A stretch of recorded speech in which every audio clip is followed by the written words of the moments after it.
Hello, hello. This is Sheri from the Sheri Kaye Hoff Show, where we focus on living joyfully and successfully in your life and business. You can find us at sherikayhoff.com. That's SherikayEHoff.com. On the Sheri Kaye Hoff Show, we feature interesting people doing interesting things.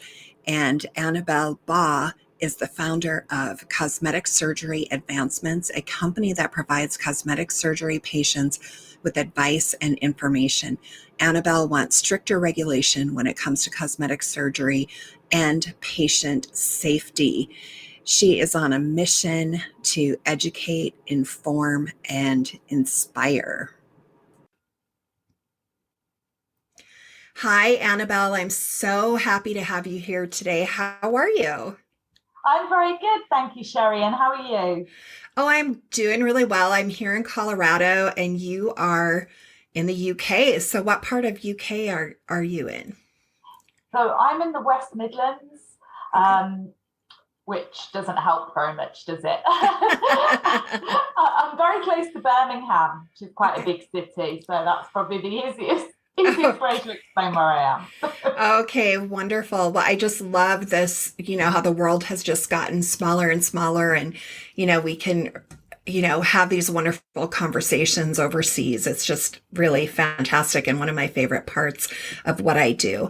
So we have a unique topic, I think, for this podcast. I've never talked to anyone with your particular expertise. And so you focus on making sure that people are educated about cosmetic surgery. And you have an incredible story and so much to offer. And for people who kind of like the recap up front, we're going to talk today about body dysmorphic disorder, cosmetic surgery, self-esteem, and authenticity.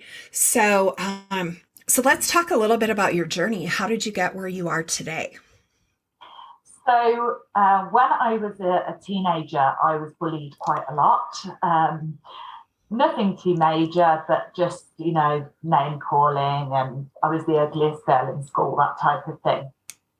And as I was growing up, my best friend was very big-busted and very popular with the boys. And I became quite fixated on wanting to be bigger busted because I was very flat chested. And then this was around the time when Baywatch got big. And of course, Pamela Anderson, was quite open about having breast implants. And for me, it was like a light bulb just went off in my head. And I was just like, that's it. That's the solution. That will make me a happy person. And that's what I need to do. And that's it. And as soon as I was able to afford it, which was when I was 20, I had my first breast augmentation. And within about 6 months, I wanted to go bigger. And I was really lucky that I had a really amazing plastic surgeon who was very focused on making sure anything he did wasn't going to affect his patient's mental health. And he was quite concerned about me and spent hours talking to me. And I think it was around that time, looking back, that I realised that I was struggling with body dysmorphia because what I was seeing in the mirror wasn't the reality of the way I looked and wasn't what other people saw. So to me, I still felt quite small-busted. I didn't feel confident in myself, but other people saw, someone with a great figure, slim, relatively big-busted since my breast augmentation, but I really wanted to go bigger. And that was also tied in with my self-esteem because I had very, very low self-esteem. And I'd fixated so much on, I'll have my breast augmentation and then my self-esteem will go through the ceiling and I'll be confident. And it didn't happen the way I expected. I did feel better in myself. I did have more confidence, but it didn't jump the way I'd hoped it would. I still you know, if you were to kind of do a scale 1 to 10, I'd say I was still under the number 5 of self-esteem, maybe a 4, but I've gone from a 1 to a 4, so some improvement. And I became very fixated on my body, on wanting bigger breasts, and wanting to be very, very big busted. And now I'm a lot older, and I'm looking back on things. And body dysmorphia is something I've become interested in, because I do believe that cosmetic surgery can help people with body dysmorphia, which is quite an unusual position to take. And I've done a lot of research into it. And that's also based partially on my own experiences. But I also feel that, unfortunately, there's so many vulnerable people out there that will be taken advantage of by unscrupulous surgeons. I want to educate people on how to find a plastic surgeon that's going to look after them and have ethics behind what they do. Mm-hmm. Mm-hmm. Yeah. So do you feel like, because one of my daughter's friends had this done as soon as she was 18 and, could legally decide to do it herself. And do you feel like there should be kind of like a waiting period for people? Like I sort of had this thing that, my daughters, when they got their first tattoo, I was like, they should make a rule that you can have one at 18 and you can't have any more till you're 25, because it seems like they have one and then all of a sudden, they have 5. Yeah.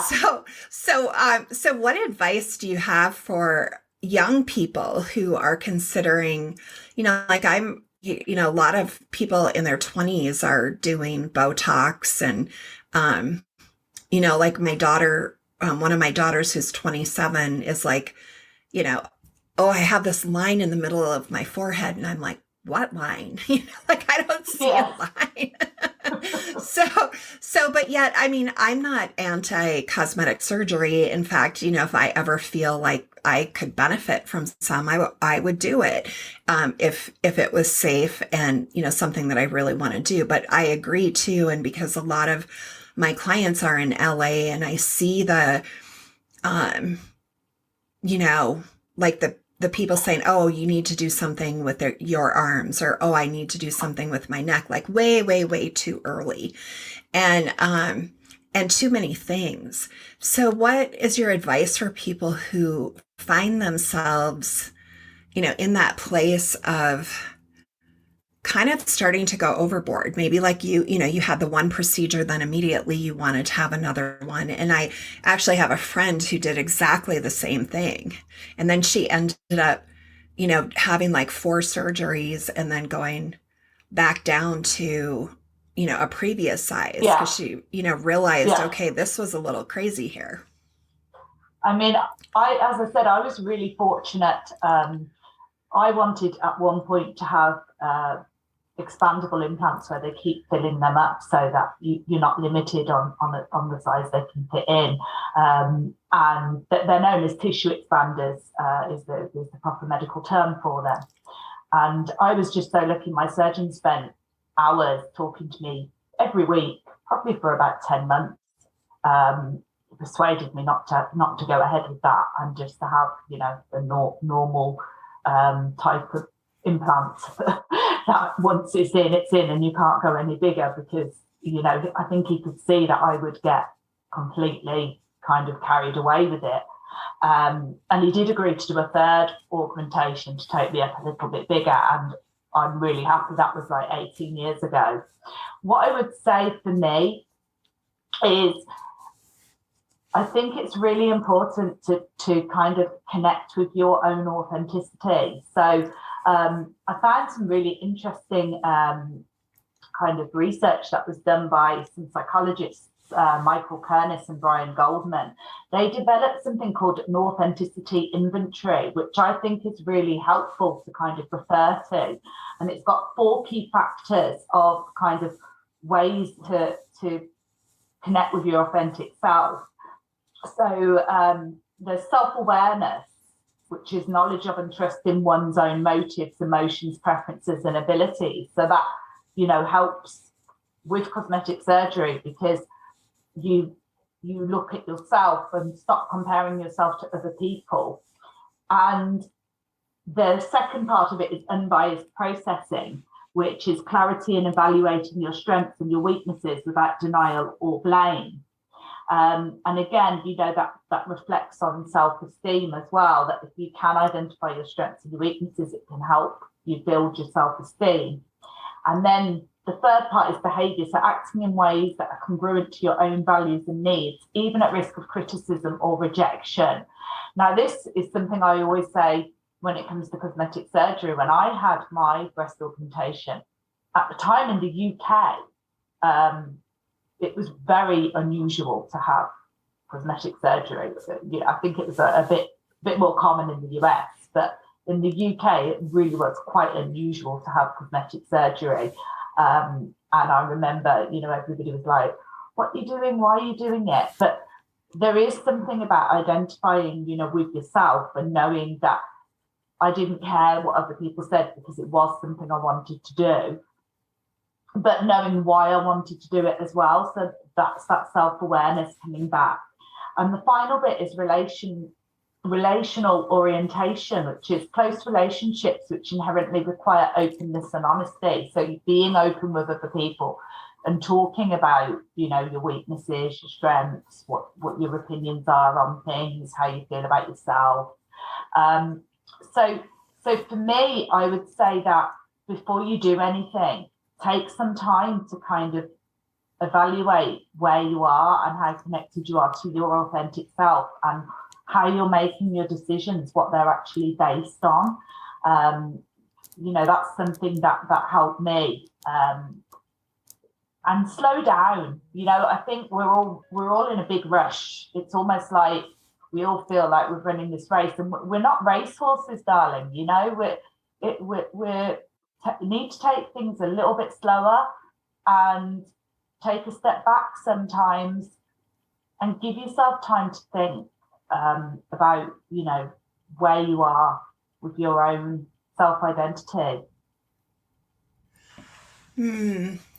I think that's so important. So what does your organization actually do for people? So, if we will send people to your website, what can they expect? And, are you primarily a source of education? Kind of walk us through how people can work with you.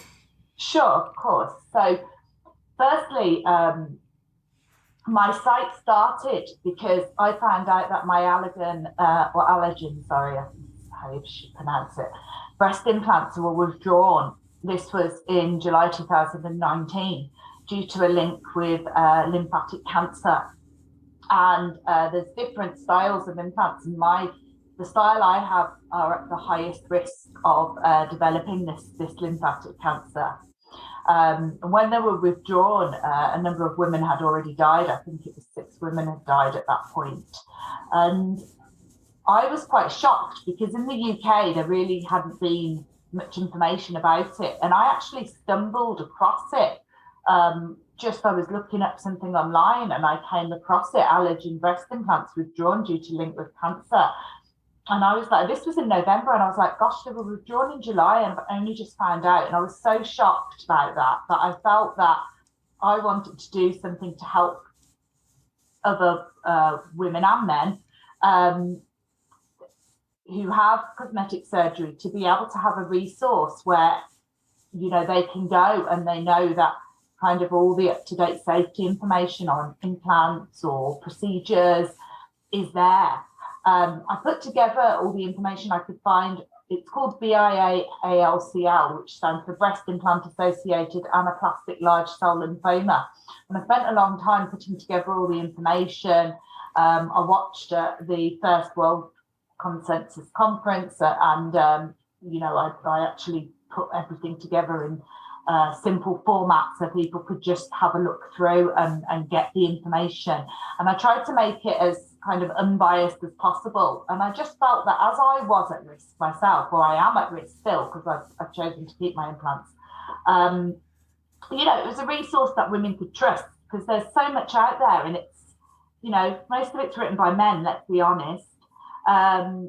And most of it, it's hard to know how biased it is, you know. So I just wanted women to have a resource they really felt they could trust, written by a woman at risk of myself. And it went from there. So after I did that, I realised that, you know, there was a really bad situation with cosmetic surgery and plastic surgery websites that promote surgeons that do not have the appropriate training to do cosmetic surgery. And, you know, women are dying. It's really quite horrific. I was just so shocked when I was doing my research. One of the biggest websites, I won't actually name them, but one of the biggest cosmetic surgery websites, certainly in the US, expanding into the UK, promote surgeons that should not be doing cosmetic surgery. And the result is that not just people being maimed, but as I said, women are actually dying. And so I wanted to put together a directory of surgeons that people felt they could trust. And so what I do is, as far as I'm aware, I'm the only website out there that only permits specialist plastic surgeons to have a profile. And then I will verify all their qualifications myself. So I go to all the appropriate medical bodies, all the registrations, and I check that they're in good medical standing and that they are fully qualified as a specialist plastic surgeon. I mean, just to give you some kind of idea of what I'm talking about, there was one surgeon called Dr. Amulapu, not sure if I'm pronouncing that correctly.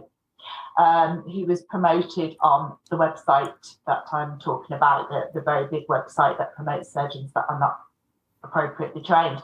He failed his plastic surgery board exams multiple times, and these are a few of the things he did.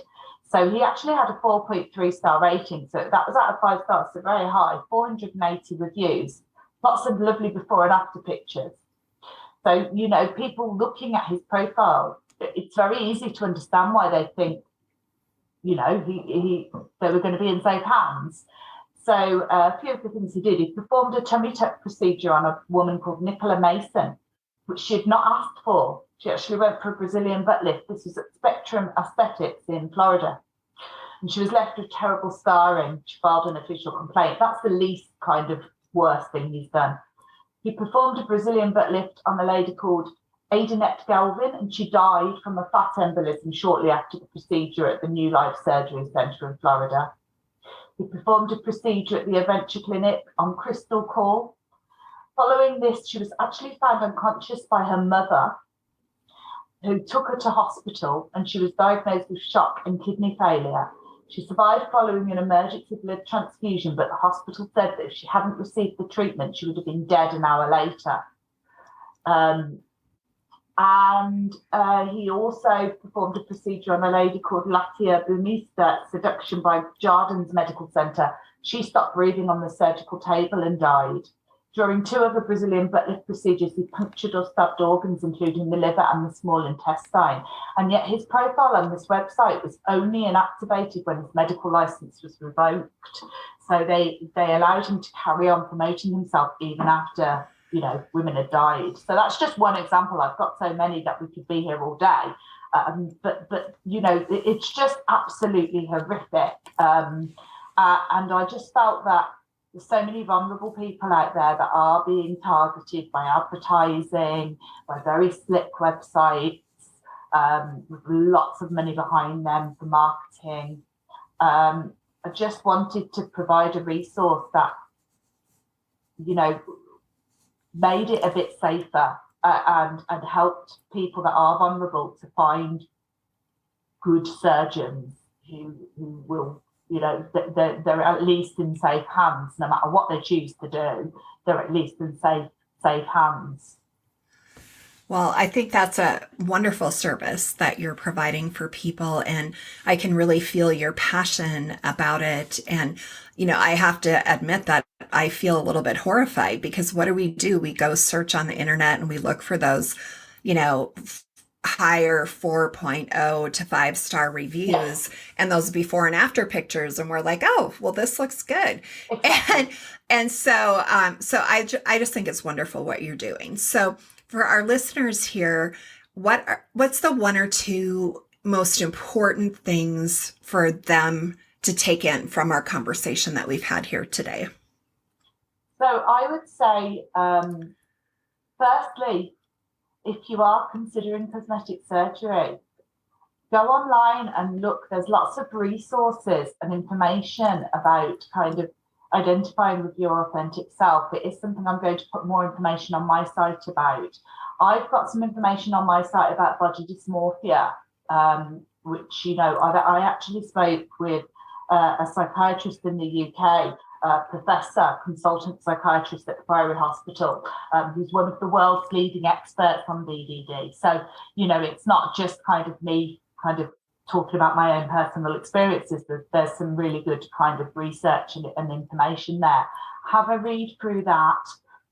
And then if you are still going to go ahead, check that your consultant is a specialist plastic surgeon registered with one of the regulatory bodies. Again, I list them all in my resources so that if you've already found a surgeon, you can just go to these resources. They're all active links, and you can just click on the link, put the surgeon's name in it, and it will tell you if they are actually registered and qualified in their country. So I've covered the UK, I've covered Europe, there's the European associations, USA and Canada, and Australia and New Zealand. And there's also a worldwide association that you can check with as well. So it'd be somewhere else in the world. So it's so simple just to go to my site, click on the link, put the name of the surgeon in, and it will, and you can find out if they're qualified. Don't rely on before and after photos. They're only going to be the best. They're not going to put their worst up. Right. And a surgeon that maybe performs 20 procedures a week, I would hope he's got 5 good before and after pictures or 10 good before and after pictures. So never rely on that. Never rely on star ratings. A lot of sites, they're very, they can manipulate the star ratings because they want surgeons to pay for their profiles. What some sites do is they will say to the surgeon, well, if you pay for your profile, then you can submit more reviews. So it's very easy for most of these sites to manipulate these star ratings. One site that doesn't do that I actually feel would speak highly of, is Doctify. I think they are now expanding into the US, but they are pretty much a UK site. But they have what they call a closed system for reviews. So there's no way for anyone to post a fake review. All the reviews have to be sent to the actual patient, and they're all verified, and they actually have kind of the exact information on the particular procedure and so on. So that's one site with star ratings where maybe you can kind of rely on them slightly more. I will be linking up with them as well, so that my UK surgeons, should be able to see their Doctify profiles. And yeah, just like you said, don't rush into it. Take your time. It's so easy to get carried away, especially if it's something you've wanted for a long time, and it's taken you a while maybe to save up or to get to a situation where you're able to actually borrow the money because you've had to improve your kind of financial rating to be able to borrow the money or whatever it may be.